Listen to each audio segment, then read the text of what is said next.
Hey guys, welcome back to today's video. Today is Monday, August 10th, 2020, and today I'm going to be taking a look at a 2020 electoral map and talk about why it's practically impossible for Donald Trump to hit the numbers that he reached just 4 years ago. Now, the numbers I'm talking about are the margin of victory for Donald Trump when he carried 306 electoral votes compared to Hillary Clinton's 232. The actual numbers ended up being 304 to 227 because of faithless electors, but it looks like we won't have to worry about this election season. Now, looking at the electoral map, a lot of states probably aren't going to change. Donald Trump has a pretty strong hold on most of the states around the middle of the country. And then if we take a look at the Northeast and the West Coast, that's where the Democrats really do shine in terms of their, solid margins of victories in these states. Really never competitive for the Republican Party. There are obviously off years and weird things happening in a number of congressional districts and House elections, but generally these states vote the same. And that leaves around 240 toss-up electoral votes, not 240, 231, I guess you could say toss-up electoral votes. But in terms of the states that we know are going to go to Vice President Biden, he has a pretty strong hold in states such as Colorado, New Mexico, Virginia, and New Hampshire. In these states, I expect Biden to have a pretty trouncing lead over Donald Trump. Right now, Biden leads the national average by 8%, which means that's 5% higher than where Hillary Clinton was just 4 years ago. So despite Hillary Clinton losing the election, she actually had a very close call in a number of these battleground states. It was around a 1-point margin of victory in Florida. It was less than a percentage in Wisconsin, Michigan, and Pennsylvania, which means Hillary Clinton was well within striking distance. And if we look around the country, it was within 5% in North Carolina, within 5% in Arizona. And, looking at these states, they possibly could have gone to Hillary Clinton if the election had ended up any different. And if we're looking at the margin of victory for Hillary Clinton, a 3-point national lead, which ended up only being a 2-point margin, ended up with her losing these 3 states in particular by less than a percentage point. So when I see Vice President Biden at an 8-point lead nationwide, that's when I start to worry for the Trump campaign. Looking at these numbers, if Biden is anywhere near Hillary Clinton in terms of how wrong the polls were, he still decimates Donald Trump on the electoral map. And if we're looking at the states that are very, very close from 2016, Donald Trump doesn't seem to be doing any better than where he was. In fact, way worse than where he just was, 4 years ago today. So for Donald Trump, I do have confidence that he will carry some of these other states. I expect him to carry Texas. I expect him to carry Georgia and Ohio and Iowa.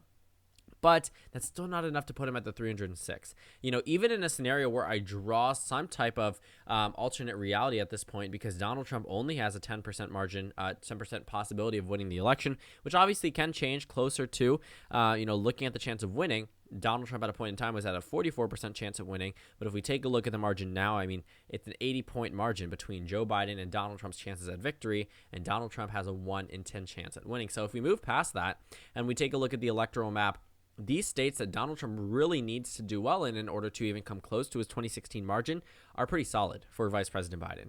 States that were competitive in 2016 aren't even in play. 96% chance for Biden in Virginia, 98% in Colorado, 99% in New Mexico, 88% in Nevada. In the state of New Hampshire, a 92% chance. So if we characterize all of those states, those are out of the ballpark for Donald Trump. If we look at Minnesota, a 93% chance. Even solid for the Democrats, more solid than Nevada, which even though Nevada voted more for Hillary Clinton than Minnesota 4 years ago. So moving past these states, we can expect Vice President Biden to carry Maine. We can expect him to carry Maine's 1st district, and that leaves only these toss-up states. He's 103 electoral votes from, 6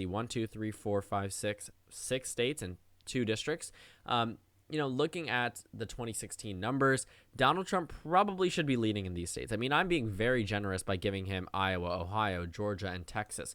Looking at the chances of him winning there, sure, he's the favorite, but not by much. 59% in Iowa, 52% in Ohio, 50% in Georgia, 64% in Texas. So while Trump does lead in these states and, still was expected to carry them by my ratings, the numbers are very close. Biden leads in Ohio right now. Trump leads narrowly in Texas. Looking at Iowa, Trump is ahead by 1.3%. And then the other state that I characterize, I can't believe I'm forgetting it, Ohio, Iowa, and Georgia. If we take a look at Georgia, still leading for Trump, but very, very narrow compared to where it was 4 years ago. So those states, it's sort of a stretch to assume Donald Trump will solidly hold those states, but assuming that he's able to carry them, that means he would have to pretty much win every single state remaining in order to reach the 2016 numbers. And the fact that he is practically at less than a 10% chance of victory in any of the states that I just characterized: Virginia, Colorado, Minnesota, New Hampshire, Nevada, except actually for Nevada. That just leaves Nevada as a possibility. I mean, the rest of these are 90% or greater in terms of a chance of voting for Joe Biden, which really just means Donald Trump does not have a chance here. So all of the rest of the states that I've characterized are 90% or more for Vice President Biden. That puts him right where Hillary Clinton was, except for Nevada. Now, if I apply it to 85% or higher, then Biden could get very, very close to the election, and obviously Donald Trump wouldn't be able to reach his 2016 numbers. The only scenario where Donald Trump could actually win the election is if he would carry Arizona, if he was able to carry Florida, carry North Carolina, carry Maine 2nd District, carry Nebraska 2nd District, and then carry Wisconsin, Pennsylvania, or Michigan. And right now, looking at the numbers in Michigan, I don't think there's any possibility of a Trump win in the state of Michigan. I mean, they withdrew their ads to talk about rebranding their campaign. That's not true. I mean, 4 years to build up a campaign for the re-election bid, and all of a sudden you withdraw your ads in a crucial state doesn't really make sense. Moving past Michigan, looking at Wisconsin, the margin doesn't exactly get too much better for Donald Trump. It's a 7.3% margin for Trump in Pennsylvania, behind Joe Biden in Wisconsin. In Pennsylvania, it's a 6.3% margin. So out of all of these states, Pennsylvania seems the likeliest to go red, but